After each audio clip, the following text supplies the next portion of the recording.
Hey there, and welcome back to the channel. We're going to start the video off this week with a quick question. Has there ever been a more important and yet more boring topic in the history of investing than talking about taxes, right? It's so important because it immediately makes us more money.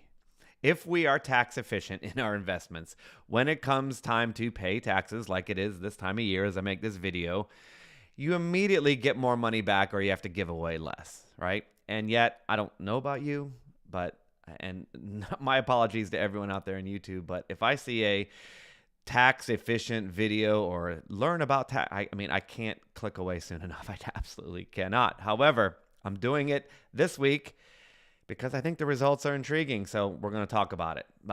Now, before we get into that, though, we get into our recommendation. I don't know how you feel about income investing. I don't know if it's something that you thrive with or are skeptical of, or maybe you're a trader. You know, my channel started with all I did was talk about his trading systems, and it's evolved over the years. And now I talk about something else that I believe is better. That's why I'm talking about it.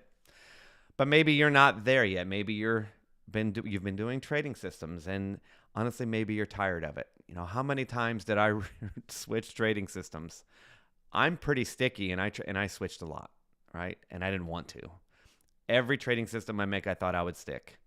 And guess what? I couldn't. Why? Because trading systems, I hate to say it, they don't stick.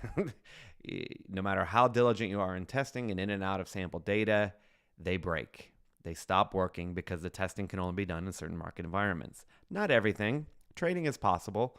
All that's true. But is it right for you? Well, it's definitely not my favorite, right? And maybe you're in that same boat.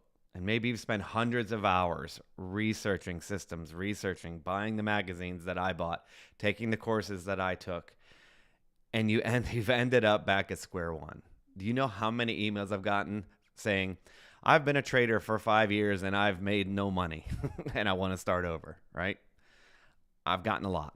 That's probably been the number one email I've gotten over the past, decade or so, right? And maybe that's you. Or maybe you're interested in having an actual plan, because doing it this way, thinking about either income ETFs or just pulling money out from a growth ETF, doing it this way gives you an actual plan.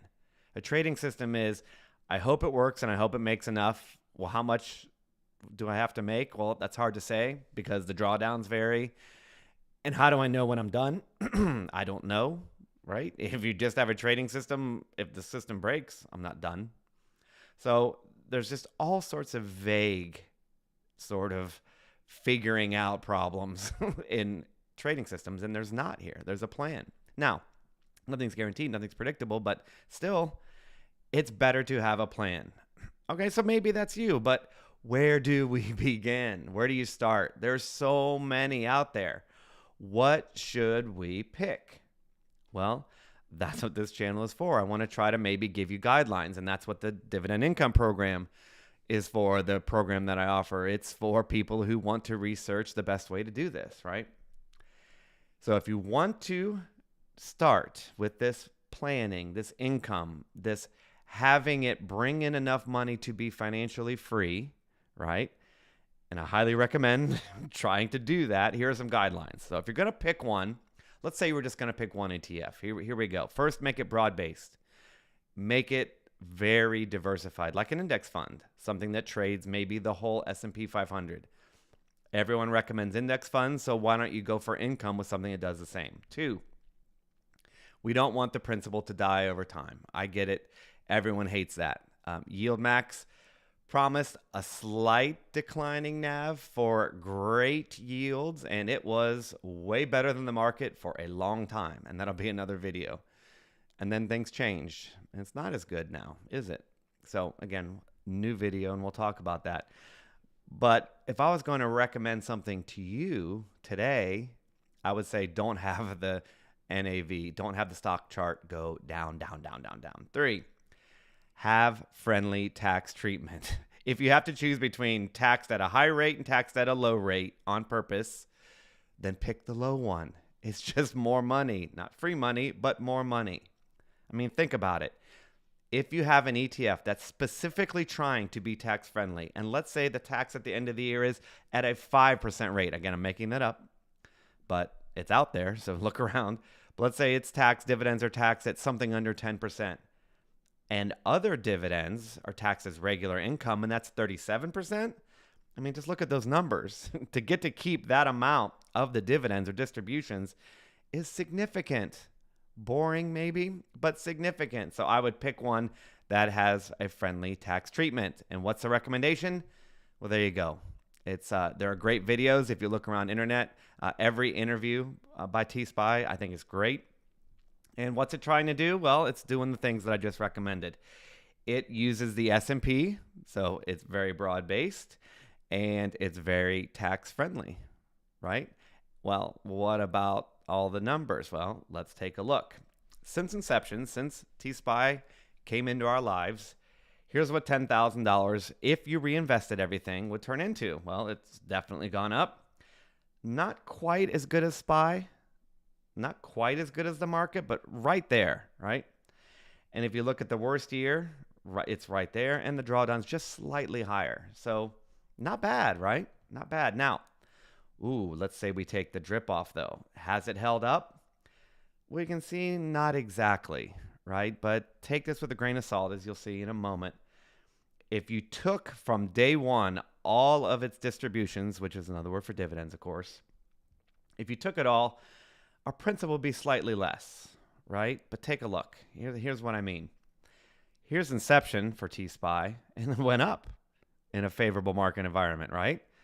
This is not a declining NAV, as they say. This is not a declining stock chart. But then, of course, we had what happened in 2025 with the tariffs, and everything went down. This is not unique to the T-Spy. And then, look, this line is its open price when it came to market. It regained it easily.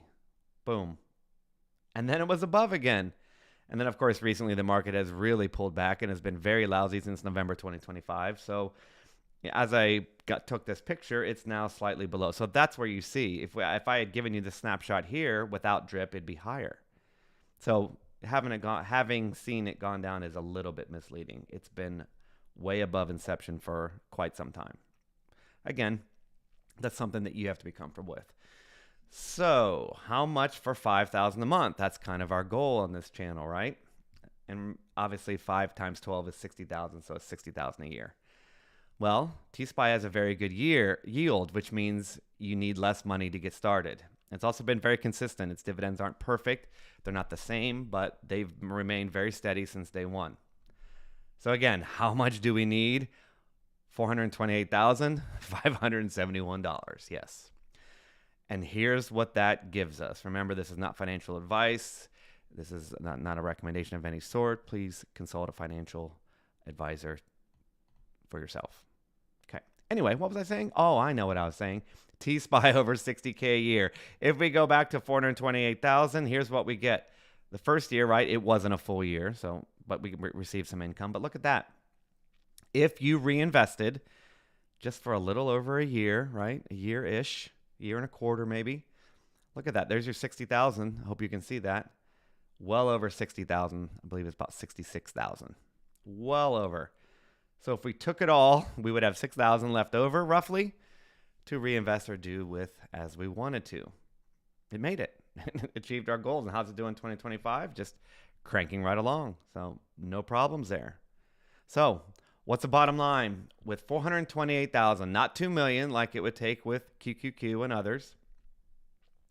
If you reinvested for about a year, a little bit more, it would take you potentially, hypothetically, over 60,000 a year.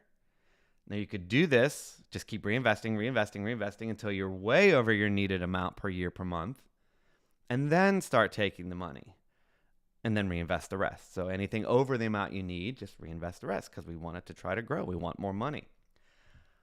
Plus, and it's the title of the video, all the distributions will be taxed at a low rate on purpose. I said it 3 times now. This is the goal. This is why this ETF was made, to be nice on taxes. Okay, so we know that's going to go into the future, which is great.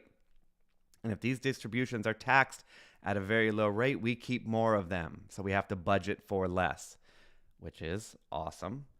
Now, is T-SPY my absolute favorite? No, there are a couple I like better, but would I recommend it? Absolutely. It is up there. It is worth looking into. I'm not recommending it to try. This is not financial advice, once again, right?